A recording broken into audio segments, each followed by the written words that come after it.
Hi, I'm Will Arnold. I'm Head of Climate Action at the Institution of Structural Engineers. I was a practicing structural engineer at IstructE for over a decade, where I worked in a range of buildings around the world. And in my current job role, I'm looking after net zero and broader sustainability within the field of structural engineering.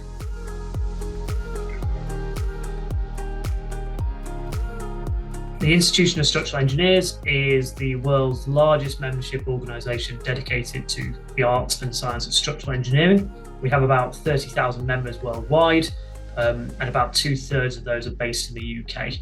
And basically, we exist for the public good. We're a registered charity.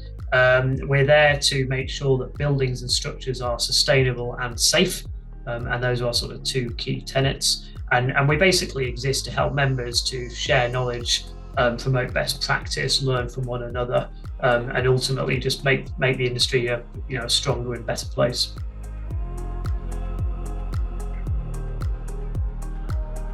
The IstructE will be at Innovation Zero because we see the built environment as really key to decarbonising the UK. We're responsible for about a quarter of the UK's greenhouse gas emissions, and so getting the built environment to zero is a really, really key part of getting the country to zero.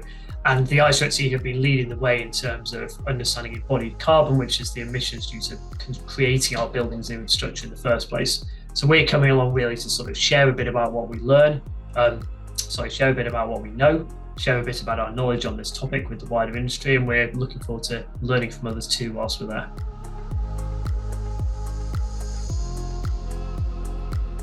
So I'm looking forward to meeting a range of people in Innovation Zero, I think from policymakers in the sort of think tank space, because the built environment's got quite a strong agenda at the moment about needing regulation to help them decarbonise. But I'm also looking forward to meeting people who work in the supply chain, who work for contractors and developers, because ultimately they're the folk who are delivering what it is that the structural engineering community set out to design in the first place. And I think that it's only by us linking up across the profession in that way that we can really get a sort of concerted effort behind the right sort of push, all saying the same sort of thing.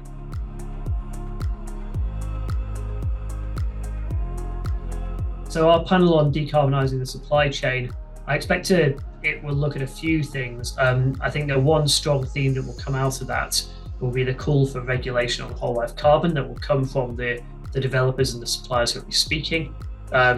Reducing those carbon emissions on their projects is something that they're all doing voluntarily at the moment. I think there's a growing consensus that what we need is a sort of level playing field and a set of consistent rules, if you like, for everyone to play to. So I expect that to come up. And then I think the other sort of commonality that will come across will be to do with how we then deliver on that once such regulation is in place. So how do you upskill the remaining parts of the industry that maybe haven't yet got to grips with this? What does it mean for importing construction materials? Are there benefits to homegrown construction materials as a result? How is this going to affect the rise of the green construction material manufacture in the UK? So I think it'll be quite wide, but I'm hoping to come away from it with a sense of, this should all be achievable this side of 2030 with the right sort of pushing.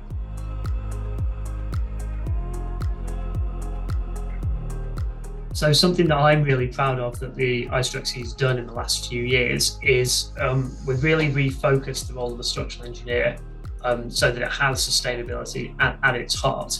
And one exciting development that's coming into place this year is the requirement to be carbon literate as part of the professional membership requirements. So to become a chartered structural engineer from this year, you will need to be able to calculate and reduce the carbon emissions of your design.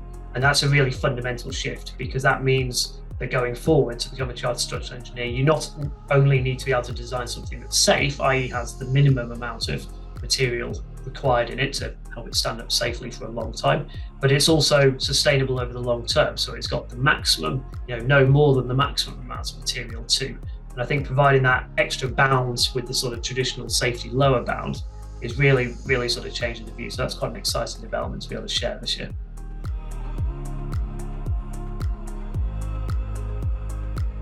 And so I guess my key message really would be that the construction industry is doing amazing things already to decarbonise, but for the most part, that's happening on a voluntary basis. And really what we're hearing from the wider industry is that without regulation to support that, we're going to be hampered and we're not going to be able to keep up with the decarbonisation targets of the government. So what we need now is we need that policy level push just to accelerate that action and make sure that we get the sort of widespread fast change that we need to see in our industry, really.